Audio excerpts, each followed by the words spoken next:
नित्य स्वामी दर्शन 22 सप्टेंबर। श्री गणेशाय नमः। श्री गुरुदेव दत्त। समष्टीविषयी अपार प्रेम आणि आत्यंतिक करुणा आपल्या अंतःकरणात जिवंत झऱ्यासारखी उमलून आल्याशिवाय मनाजोगे ध्यान लागत नाही, एवढे तुमच्या लक्षात असू द्या। प्रपंचातल्या व्यक्ती, समष्टीतल्या व्यक्ती आणि परमार्थातल्या व्यक्ती आपल्या जगत असलेल्या आयुष्यात वारंवार डोकावत असतात। हा व्यक्तिसमूह मूलतः आपल्या मनातले विचारांचे डोह ढवळून काढत असतो। याचे महत्त्वाचे कारण म्हणजे उभय पक्षी नांदत असलेल्या अपेक्षा आणि अकारण गुंतलेले अशाश्वत प्रेमसंबंध। आपण आध्यात्मिक आयुष्य जगण्याचा आटोकाट प्रयत्न करीत असतो, परंतु आपली देहबोली मात्र संपुष्टात आलेली नसते। त्यामुळे तर समष्टीचे समूह जीवन हे आपल्या मनातून हद्दपार झालेले नसते। ध्यान करीत असताना विचारांचे चक्र जे गरागरा फिरते ते केवळ देहबोलीच्या अपरंपार संपर्कामुळे तुम्ही कदापिही विसरू नका।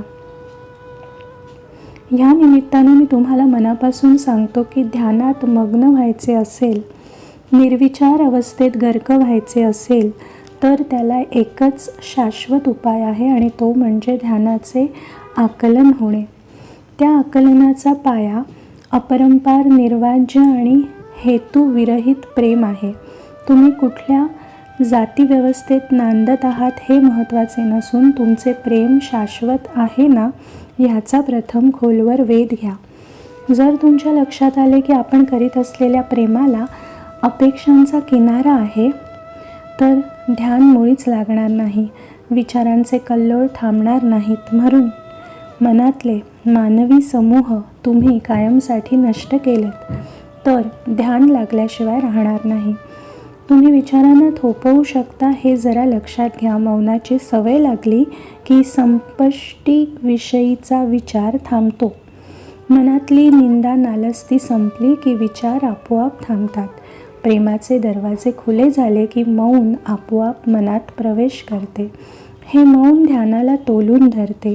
ह्याचा अर्थ असा की मौनातच ध्यान लपलेले आहे आणि ध्यानात मौन लपलेले आहे। हे कळले की ध्यान लागते। त्या बिंदूवर स्वामी आपली वाट पाहत असतात। श्री गुरुदेव दत्त। श्री गुरुदेव दत्त। श्री गुरुदेव दत्त।